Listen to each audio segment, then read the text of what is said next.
Lo escuché sin querer, y fue la peor suerte que pude tener en mi vida, y a la vez la mejor. Me llamo Jaque Mercer, tengo 25 años. Lo que voy a contar pasó durante 2 de los años más largos de mi existencia. Y lo cuento sin drama porque el drama ya lo viví y no necesito revivirlo, solo los hechos, en orden, con todo lo que costaron. Mi padre Douglas Mercer, ingeniero civil, hombre de traje los lunes y de silencio los domingos, con el tipo de presencia que llena un cuarto sin hacer mucho ruido. Yo lo admiré desde que tenía uso de razón. Eso, como descubrí a los 23, fue el error más costoso de mi vida.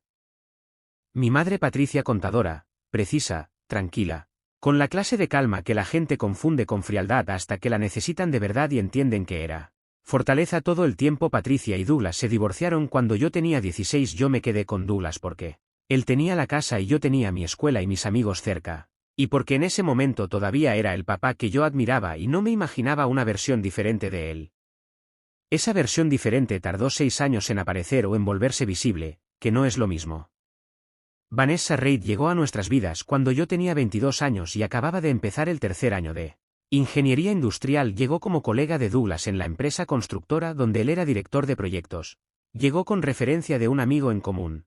Llegó con la historia de que necesitaba un lugar temporal mientras resolvía un problema de vivienda transitorio, que nunca terminó de explicar con detalle suficiente. Douglas propuso que se quedara en el cuarto de huéspedes. Yo no fui consultado, que ya decía algo sobre cómo estaban las dinámicas en esa casa. Pero tampoco protesté porque en ese momento no había nada concreto que objetar. Era colega de mi papá, necesitaba un lugar, el cuarto de huéspedes estaba vacío, asunto simple. 2 meses después de que Vanessa llegó a la casa, yo la estaba mirando diferente, no voy a mentir sobre eso, porque la honestidad es lo único que me queda de esa historia. Vanessa era inteligente, tenía conversación, y había algo en la manera en que me miraba cuando hablábamos en la cocina que yo interpreté como interés. Podía haber sido cualquier cosa retrospectivamente, pero tenía 22 años y muy poca experiencia en leer a las personas con exactitud. Así que lo interpreté como interés y actué en consecuencia. La invité a salir, aceptó. Lo que siguió fue, durante 4 meses, lo más cercano que había estado de algo que se sentía como una relación real. Salíamos los fines de semana. Conversábamos de noche en la sala cuando Douglas se dormía temprano. Compartíamos el desayuno con una comodidad que se construye lentamente. Yo estaba, para decirlo directamente, enamorado de la manera inexacta en que se enamoran los de 22 años, con toda la intensidad y la mitad de la información. Douglas sabía de la relación, yo se la conté, porque eso hacía con él. Le contaba las cosas importantes, dijo que le parecía bien, dijo que Vanessa era una buena persona, dijo que se alegraba de que yo estuviera bien. Ahora sé exactamente lo que significaron esas palabras. En ese tiempo, el momento que cambió todo fue un martes de octubre. Había tenido un examen complicado en la mañana y llegué a la casa antes de lo esperado. Alrededor de la 1 de la tarde. Douglas trabajaba desde casa los martes. Su oficina estaba en el segundo piso. Vanessa supuestamente estaba en una reunión en la empresa hasta las 4. Entré por la puerta trasera porque la llave de la delantera la había olvidado esa mañana y la de la trasera siempre estaba en mi bolsillo. Dejé la mochila en la cocina, fui por un vaso de agua y escuché voces arriba. No las escuché con intención, hay que aclarar eso porque importa. No subí a espiar. No puse el oído en ninguna puerta. No busqué nada, sencillamente la casa era vieja y los sonidos viajaban entre el primer y segundo piso con una fidelidad que ningún constructor responsable recomendaría. Las voces eran de Douglas y Vanessa. Me quedé quieto en la cocina con el vaso de agua en la mano. No escuché todo, escuché suficiente. Escuché a Vanessa reírse de algo, luego a Douglas, luego un silencio que no necesitaba palabras para significarlo. ¿Qué significaba? Luego la voz de Douglas, bajita pero clara, con esa dicción precisa que siempre tuvo y que yo siempre admiré. Mi hijo no entiende nada, es igual que su madre. Los dos del mismo palo. Patricia siempre fue una inútil y me arrepiento de haber desperdiciado años con ella y Jaque. Bueno, Jaque es un buen chico pero tonto de remate, no ve lo que tiene enfrente. Vanessa dijo algo que no alcancé a escuchar bien. Douglas respondió. No va a notar nada, nunca nota nada. El vaso de agua estuvo a punto de caérseme de la mano. Lo puse en la meseta con el cuidado específico de alguien que necesita controlar algo físico porque lo mental está en un estado que no admite control todavía. Lo puse en la meseta, tomé mi mochila, salí por la misma puerta trasera por la que había entrado, caminé 4 cuadras sin dirección, me senté en un banco del parque más cercano y me quedé ahí durante 40 minutos mirando el pasto. 40 minutos de procesar 23 años de imagen de un padre frente a lo que acababa de escuchar. El inventario fue rápido, porque cuando algo se rompe de cierta manera, los pedazos se ordenan solos. Douglas y Vanessa tenían una relación, llevaban quién sabe cuánto tiempo. Douglas me había alentado a salir con Vanessa diciendo que era una buena persona, lo cual en retrospectiva tenía una crueldad específica que solo se aprecia desde este ángulo. Mi madre, que se había divorciado de ese hombre después de 20 años, había sido reducida, inútil, en una conversación de sobrecama y yo era tonto de remate, que no ve lo que tiene enfrente. La última parte, al menos, iba a ser corregida con intereses. Esa noche actué con una normalidad que todavía me sorprende cuando lo pienso. Cené con Douglas y Vanessa. Respondí preguntas sobre el examen, escuché a Douglas contar algo del trabajo, miré a Vanessa a los ojos más de una vez y ella sostuvo la mirada con la calma de alguien que no sabe que el tablero de juego acaba de cambiar por completo. Esa noche, en mi cuarto, no dormí, hice otra cosa, empecé a planear. No con rabia, porque la rabia ya había pasado. La rabia en mí dura lo que dura la sorpresa. Después de la sorpresa viene algo más frío, más preciso, más útil. Lo primero que hice fue llamar a mi mamá al día siguiente. Patricia contestó a los 2 timbres. Jaque, ¿qué pasó? Nada urgente, dije, ¿puedo verte esta semana? Mañana si quieres. Nos vimos al día siguiente en su apartamento. No le conté todo de inmediato, le hice preguntas sobre el divorcio, sobre los años del matrimonio, sobre la empresa de Douglas. Patricia es contadora, entiende los números y los procesos mejor que la mayoría de la gente y yo necesitaba su perspectiva profesional, además de la personal. ¿Por qué preguntas? Dijo Patricia en un momento.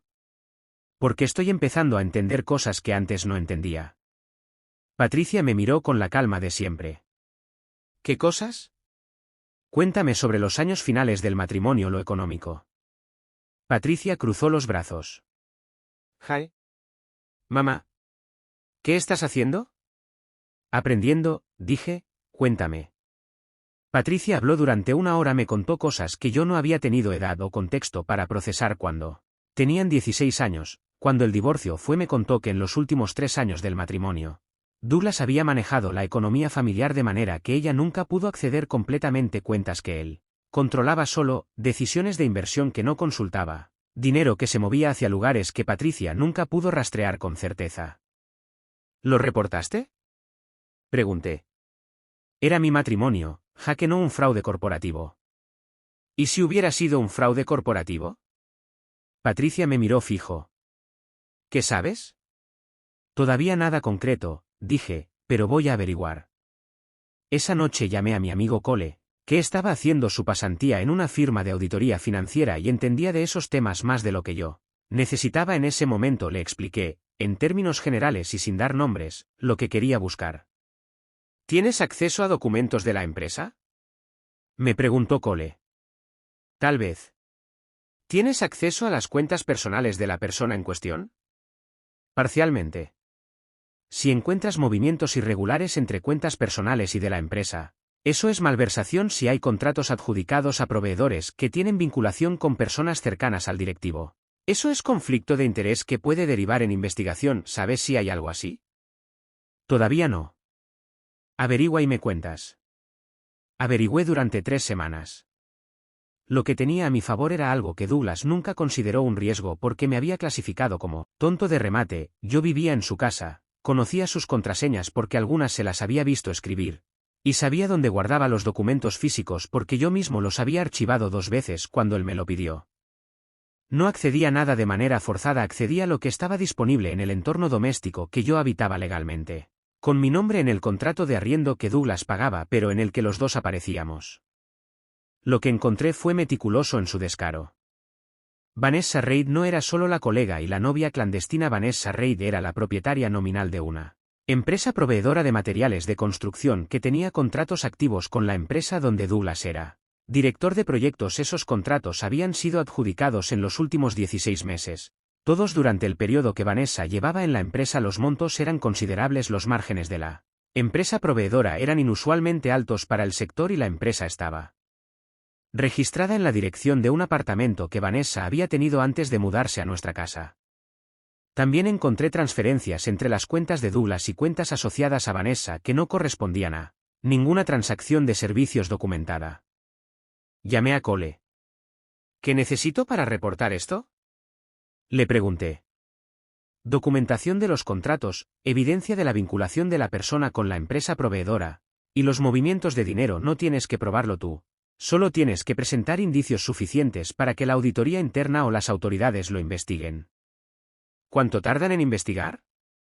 Depende meses, pero si los indicios son sólidos, el proceso empieza rápido. ¿Puedo hacer el reporte de manera anónima? Ante la empresa, si ante las autoridades financieras, también, en primera instancia. Bien. ¿Jaque esto es personal? Completamente. ¿Y también es real? Completamente. Entonces procede. Antes de proceder, hice una cosa más. Me fui de la casa de Douglas. No de manera dramática, no con pelea ni portazo, simplemente un sábado de noviembre. Mientras Douglas estaba en un partido de golf y Vanessa en no sé dónde. Empaqué mis cosas en 2 viajes al carro y las llevé al apartamento de Patricia, que tenía un cuarto disponible. Le dejé una nota a Douglas en la cocina que decía, me mudo, hablamos pronto, sin más. Cuando Douglas me llamó esa tarde, respondí. ¿Qué pasó? Preguntó. Necesito mi propio espacio, dije, ya estaba bueno. ¿Sucedió algo? No, dije, todo está exactamente como siempre ha estado. Esa respuesta tenía 2 lecturas, él tomó la que era más cómoda para él. Bueno, dijo, cuando quieras venir, aquí está tu cuarto. Gracias, dije. Colgué, nunca volví. 2 semanas después de mudarme, hice el reporte ante el departamento de cumplimiento de la empresa donde Douglas trabajaba, anónimo, documentado, con copias de los contratos, los registros de la empresa proveedora, y los estados de cuenta que había fotografiado. No robé nada, fotografié documentos que estaban en un archivador de la sala de mi casa a los que yo tenía acceso. La diferencia importa. Una semana después de ese reporte, hice otro ante la autoridad reguladora financiera del estado, mismo contenido, misma documentación. Luego esperé. Durante esos meses de espera, mantuve una relación aparentemente normal con Douglas, llamadas una vez por semana, una cena al mes, lo necesario para no levantar sospechas y para mantener el acceso a información si lo necesitaba. Douglas me trataba con la cordialidad estándar de siempre, sin saber que el hijo que había llamado tonto de remate llevaba meses organizando el derrumbe de todo lo que él había construido con la persona que lo estaba traicionando también, a su manera. Porque Vanessa no solo estaba malversando fondos de la empresa de Douglas, Vanessa también estaba usando el dinero que pasaba por las cuentas para sus propios gastos, sin que Douglas tuviera control total de los flujos. El mismo juego que Douglas jugaba con la empresa, alguien lo jugaba con él. Eso lo descubrí hacia el 4.º mes de investigación, y decidí incluirlo en la documentación. Si iban a caer, que cayeran juntos. La investigación de la empresa empezó en enero. 4 meses después de mi primer reporte. Lo supe porque Cole tenía contactos en el sector y me informó cuando los auditores externos fueron llamados. Douglas no me mencionó nada en las llamadas semanales, tampoco Vanessa, que para ese punto ya no me buscaba para conversaciones largas porque yo me había vuelto educadamente distante desde que me fui de la casa. ¿Cómo estás?, me preguntó Vanessa en una cena de enero. Bien, dije, ¿y tú? Ocupada con el trabajo. Imagino, dije. Douglas cambió el tema, yo lo dejé cambiar. En febrero, la investigación interna de la empresa derivó en una investigación formal por parte de las autoridades. Los contratos con la empresa de Vanessa fueron el eje central. Douglas fue suspendido temporalmente mientras se investigaba su participación en la adjudicación de esos contratos. Vanessa fue citada a declarar. Douglas me llamó el día de su suspensión. Jaque, tengo un problema en el trabajo.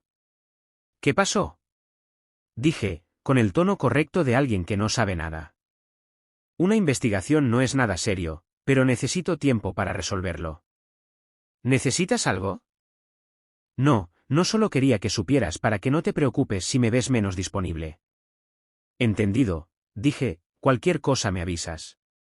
Colgué.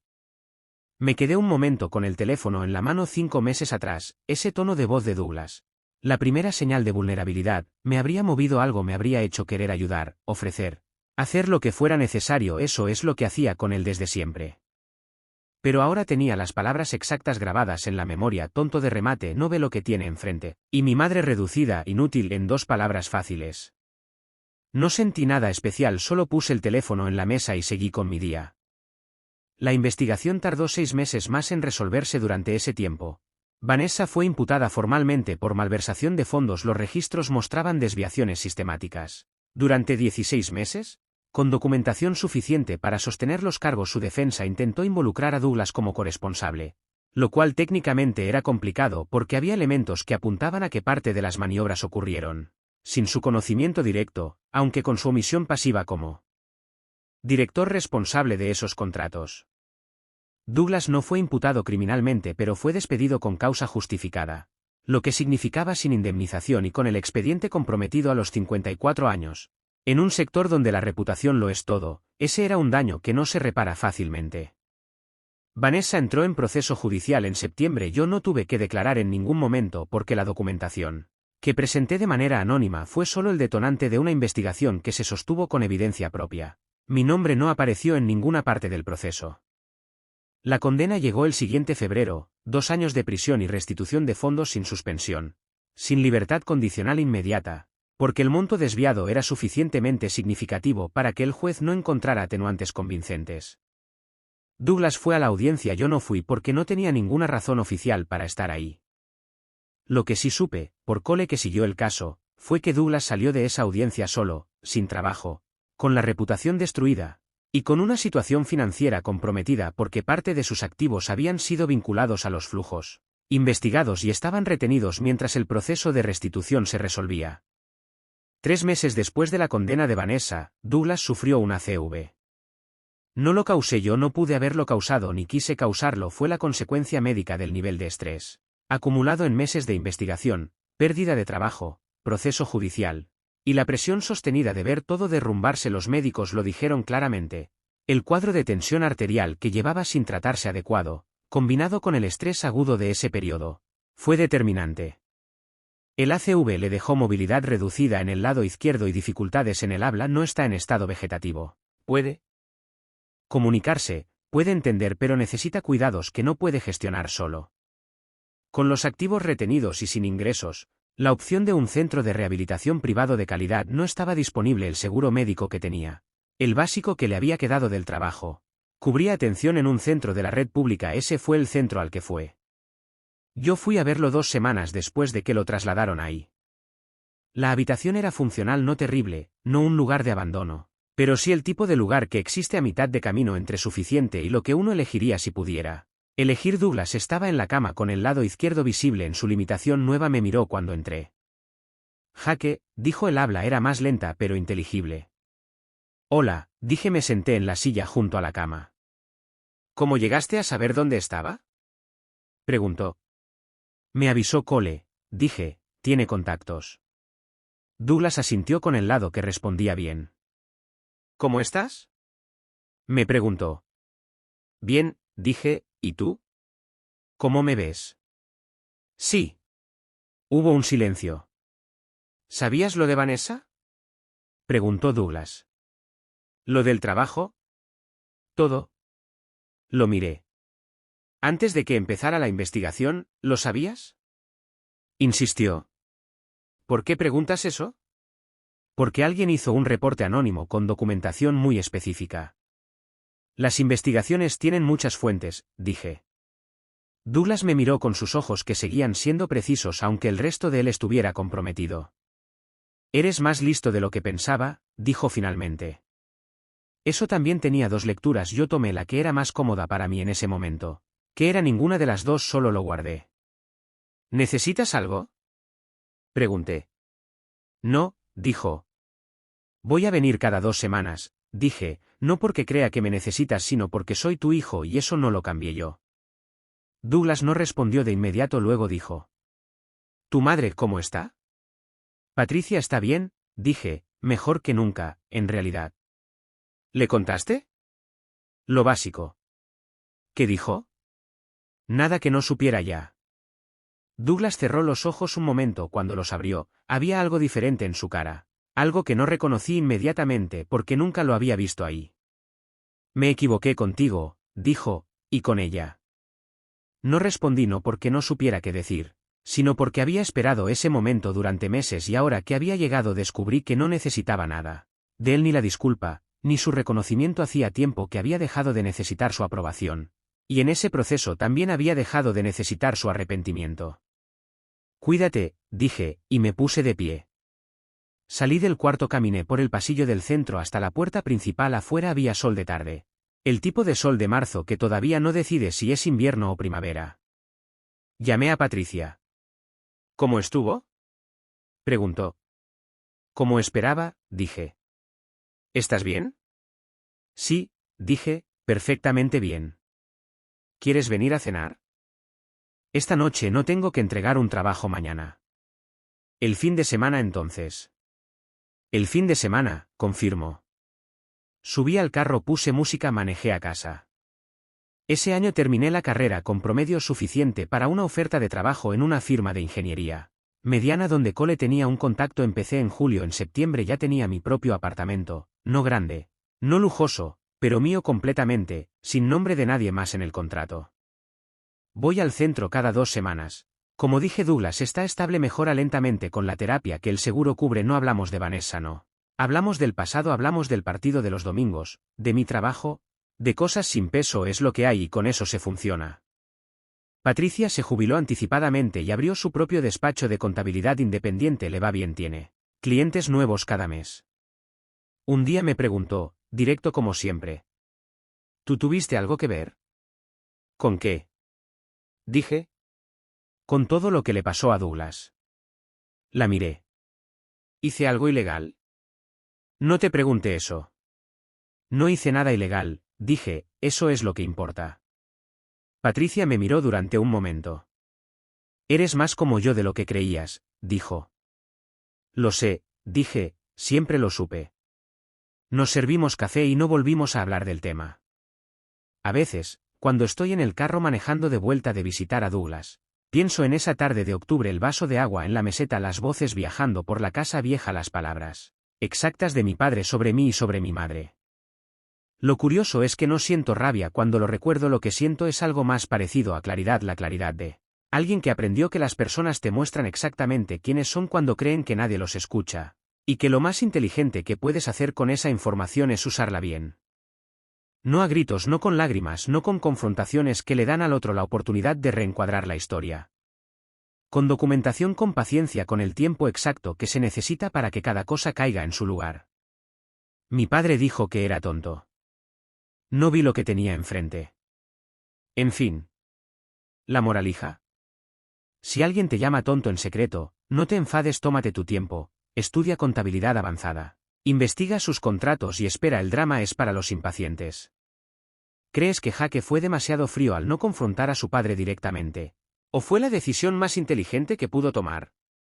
Comparte tu opinión en los comentarios. No olvides suscribirte al canal Traición del Reddit y activar las notificaciones.